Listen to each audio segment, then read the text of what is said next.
تنبيه. كان تحبوا تشجعوا السيد هذايا وتعاونوه، ما عليكم كان تنزلوا على البوطون سبسكرايب والنقوز اللي بحذاه، وما تنساش الشير يا فرير. وشكرا. انتي وينك وقت البرد كليني؟ تعرفوا فما عباد عايشين معانا ونشك اللي انهم عندهم حكايه كيف هذيا. مش بيريحتوا بالسنين هذيا.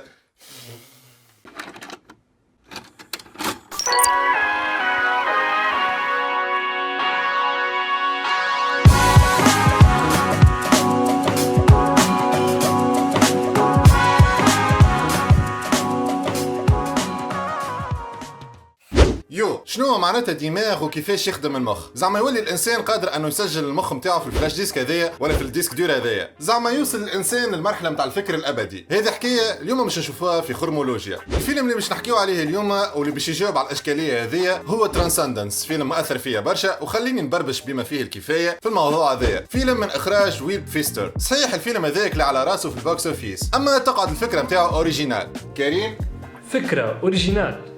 الفيلم هذا يحكينا على قصة ويل كاستر، عالم في ميدان التكنولوجيا والبرمجة. باستعمال الكوانتم كمبيوتر ويل نجم يصنع ان اندبندنت ارتفيشال انتليجنس، وكان يأمن انه هالتكنولوجيا هذه باش تعمل سانجولاريتي في التكنولوجي ومش تغير الحياة الانسان 180 درجة. لكن مش الناس الكل كانوا فرد موقف متاع ويل، فما مجموعة متاع ارهابيين كانوا ضد الفكرة هذه وعملوا محاولة اغتيال ويل كاستر اللي يصاب بجروح خطيرة واشعاعات نووية كبيرة. هذا اللي يخليه باش يموت في ظرف 5 جمعات. هون تدخل مرته ايفلين وتجيها فكرة انها تحمل دماغ راجلها والشخصيه نتاعو في الكوانتم كمبيوتر اللي صنعوه. كما تعرفوا في خرمولوجيا ما نحكيوش كونشي على الافلام، اما نحكيو على السيونس اللي ورا الافلام. دونك اليوم باش نحكيو على موضوع برين ابلود اي كي اي تحميل الدماغ. قبل ما نبداو في الخرم لازمنا نحكيو على شويه بيزكس. شنو هو المخ وكيفاش يخدم؟ الحيوانات بصفه عامه والانسان بصفه خاصه عندهم مركز تحكم بالجهاز العصبي نتاعهم وبالحركه نتاعهم، واللي تتمثل في كتله لحميه واللي هي المخ. بريف الخاصيه اللي عند الانسان هو عنده القدره على النطق والتفكير اللي باش يخليه يغير من المناخ نتاعو ويلبي الحاجيات نتاعو. زيد على ذلك الانسان عنده مكون معقد واللي هو الكونشسنس، الوعي بالذات. واوريزمون في الفيلم هذا صار عليها ديبا صغرون كي عملوا البريزونطاسيون تاع الكوانتم كمبيوتر نتاع ويل كاستر. المخ يتكون من زوز حاجات، المنطقه الرماديه والمنطقه البيضاء. كي نعملوا مايكروسكوبيك زوم على زوز مناطق هذوما نلقاو اللي المخ نتاعنا متكون من 86 الى 100 مليار خليه عصبيه اي كي اي نيورونز. الخليه العصبيه متكونه من زوز اجزاء، راس فيه برشا شعر وظيل طويل وشويه شعر. حسيلو هالخلايا هذوما يبداو لاصقين ببعضهم وعاملين حاجه تتسمى الشبكه العصبيه اي كي اي نيورونال نتورك. كل خليه تلصق في الخليه اللي بحذاها بترابطات نسميهم لي سينابس. ان فاكت كل معلومه تتبعث من خليه عصبيه للخليه العصبيه اللي بحذاها بنبضات كهربائيه اي كي اي الكتريكال امبولسز. باش نبسطوا الامور نتصوروا مثلا عنا زوز خلايا وباش نبعثوا انفورماسيون من الخليه الاولى للخليه الثانيه. الخليه الاولى مش تخرج لنا من الراس نتاعها نبضه كهربائيه تقاس بالملي فولت، تتعدى على ذيل الكل وتوصل للبارتي اللي قلت لكم عليها قبيله واللي هي السينابس. في البارتي هذه باش يخرجوا افرازات كيميائيه اللي يتعداو للخليه الثانيه. الخليه الثانيه عندها اجهزه نتاع استقبال تخليها تقرا الافرازات الكيميائيه وتحولها هي بيدها الى نبضات كهربائيه اللي باش تعديها للخليه اللي بحذاها، وهكذا الدواليك. بارفي. كل معلومه مسجله في مخ الانسان تكون مسجله في شبكه عصبيه دقيقه. مثلا كلمه فرير مسجله بالفاسون هذيا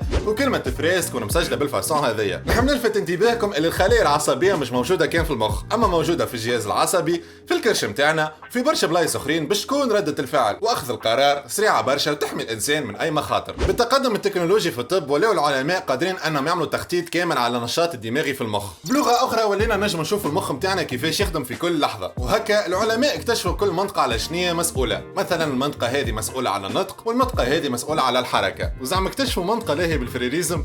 بريف كي نجمنا نعملوا تخطيط على النشاط الدماغي فما بعض العلماء والمفكرين قالوا علاش ما نشدوش هالتخطيطات هذيا ونعملوا لهم فك الشفره ونسجلوه في ديسك دور لو بروسيسوس دو ديكريبتاج. وهذه حاجه كانت مذكوره بطريقه طياره على الاخر في فيلم ترانسندنس وين ركبوا الويل كاستر هالجهاز هذايا اللي خلاهم يقراوا شخصيه وافكار ويل ويحولوها الى معلومات افتراضيه مسجله في الكوانتم كمبيوتر هذاك. هذا اللي خليني نتعدى للنكست بارت. شنو هو البرين ابلود؟ فما برشا علماء كيف ستيفن هاوكينج يامنوا انه في المستقبل القريب الانسان باش يولي ينجم يحمل الدماغ نتاعو في ديسك دور ولا سيرفرات او whatever. وكان تحبوا تعرفوا ايش معناتها سيرفر نخليكم تنزلوا على اللين اللي هنا. كما قلت لكم قبيله الفكره الاساسيه نتاع تحميل الدماغ تجي من فك الشفره نتاع البيانات اللي في وسط الخلايا العصبيه. But can we؟ في الحقيقة الحكاية هذه تقعد معقدة شوية ويؤسفني في فيلم ترانسندنس تعديوا عليها مرور الكرام. يقول ما حكيوش عليها جملة باش نعطيكم شويه اسباب يخليونا بعاد شويه على حلم البرين ابلود. المشكله الاولى ولانه الخلايا العصبيه ما تخدمش كيما لي ترانزستور اللي في وسط الاورديناتور. الترانزستور هو المكون الاساسي نتاع كل حاسوب، بلو بريسيزيمون لو بروسيسور. هالترانزستور هذا يكون عنده زوج حالات، صفر ولا واحد. كل معلومه في الحاسوب تكون مسجله بالفورما بينير، لو فورما نيميريك. مثلا حرف الالف يكون مسجل بالفورما هذايا. اما الخليه العصبيه ما عندهاش زوج حالات صفر ولا واحد، اما يكون عندها كونتراست كامل بين الصفر والواحد، سي ليتا انالوجيك. هذاك علاش ترجمه البيانات اللي في الخلايا العصبيه يقعد صعيب شويه باش نحولوه من ليتا انالوجيك لليتا نيميريك. زيد على ذلك فما صعوبه في قراءه الاحاسيس في جسم الانسان. ان فاكت عام 2006 فما مجموعه من العلماء عملوا تجربه على دي جيمر نتاع كونتر سترايك 1.6. يا خرمولوبي ولا سمك ربي تسمع فيا كيفاش توصل تفسر في حكايه نتاع جيمنج من غير ما تعيط لي. الو فوالا يا جماعه، عام 2008 فما مجموعه من الباحثين شدوا مجموعه من الجيمر ولي جيمرز هذوما خصيصا يلعبوا CS 1.6.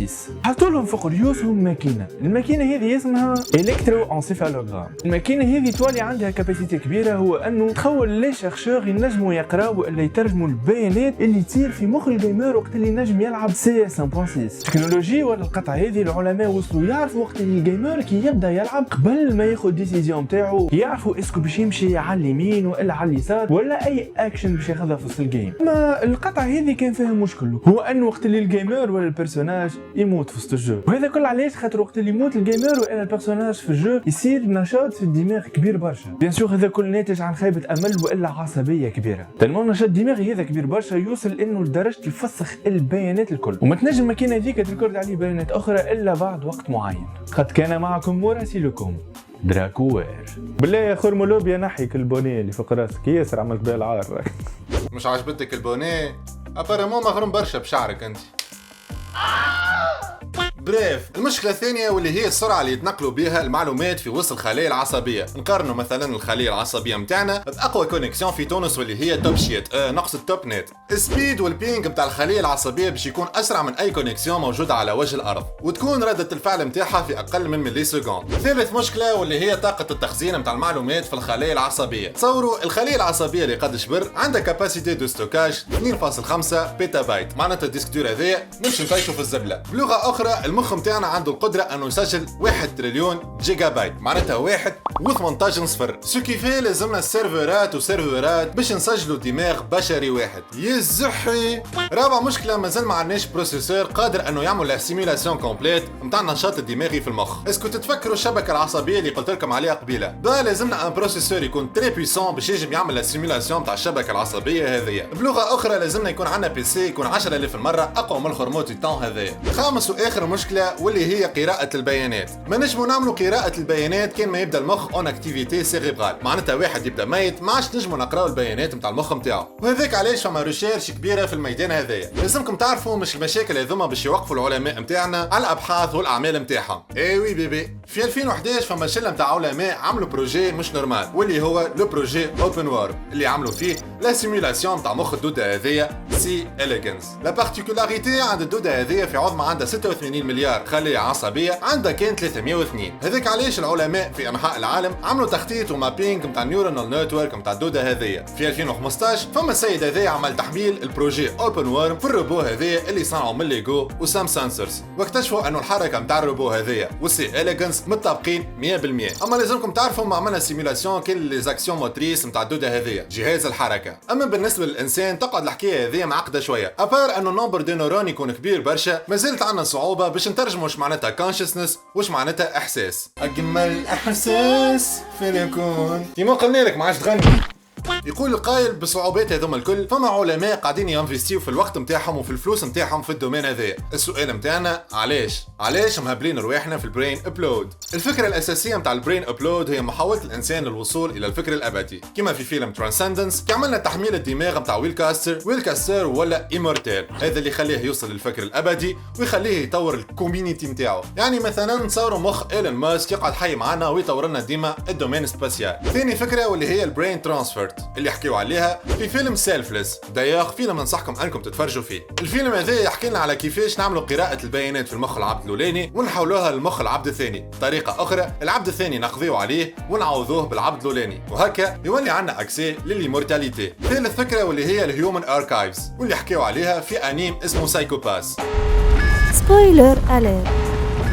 بون لهنا لازم نسبويل عليكم فكرة الانيم، وكان عندك الرجي تنجم تقدم للميونات هذيا. الوغ في انيم سايكوباس صنعوا ان سيستم اسمه الشيبيلي سيستم، وين لمدوا فيه امخاخ نتاع اكبر مجرمين في اليابان. هذا اللي يخليهم انهم يجموا يعملوا لا سيمولاسيون تاع لو كومبورتمون هيومان، مثلا من التصرفات نتاعك يجموا يعرفوك اسكو باش تولي مجرم ولا مش مجرم. يعني بلغة اخرى بدلنا لي ترانزستور نتاع الاورديناتور بمخاخ نتاع العباد افيك اون باز دو دوني قد راسك. كونكلوزيون اي كريتيك، الحكايه هذه نتاع البرين ابلود حكايه طياره على الاخر، فما برشا مع الفكره هذه وبرشا ضد الفكره هذه. من غير ما ننساو نظره تشاؤميه نتاع فيلم ترانسندنس. اون فيت البرين ابلود يجم يمثل برشا مخاطر بغض النظر على الديانات اللاهوتيه او غير اللاهوتيه. هالموضوع هذا نتاع البرين ابلود يمثل برشا مشاكل في الاخلاق الانسانيه لي زيتيك هيومان. اون فيت فما برشا مفكرين قاعدين يتسائلوا في برشا اسئله. شكون عنده الحق باش يعمل برين ابلود؟ شكون قالك باش يستعمل المخ نتاعك بطريقه صحيحه؟ اش معناتها ايمورتاليتي؟ والتكنولوجيا هذه لشكون باش تولي اكسيسيبل؟ دوتر بار فما بعض العلماء قاعدين يعيبوا على الاتحاد الاوروبي كيفاش قاعدين ينفيستيو في فلوسهم في تكنولوجي امبوسيبل نوصلوا لها. بلغه اخرى قاعدين نطيشوا في الفلوس نتاعنا في البوبيل. وي مش قلت لكم يطيشوا في فلوسنا في الزبله؟ وي مش كي نعطيو الفلوس للفقراء اخيرا؟ كما ريتوا العين هذه هو اكثر تفكير ساذج يجمو يعملوا الانسان. صحيح انه احتمال ان ما نوصلوش للتكنولوجيا هذه وارد برشا، اما ما ننساوش جراس للتكنولوجيا هذه وصلنا نداويو برشا امراض عصبيه اللي في عاداتنا وتقاليدنا عندنا تفاسير غير منطقيه. بريف موضوع برين ابلود موضوع طياره برشا ويجم يخلينا نكتشفوا برشا اسرار مخبيين في المخ نتاعنا. دونك فوالا يا جماعه هذه لمحه صغرونا على البرين ابلود. ان شاء الله تعجبكم الحلقه هذه. كان عندنا نقول لكم اعملوا طلع على الباج فيسبوك وليها انستغرام جديد. كان عجبتك الحلقه حط بوز بلو، ما تنساوش بارتاجي ولا نقطع شعري. نقول لكم على بروشين وان شاء الله في ديسمبر. بيس.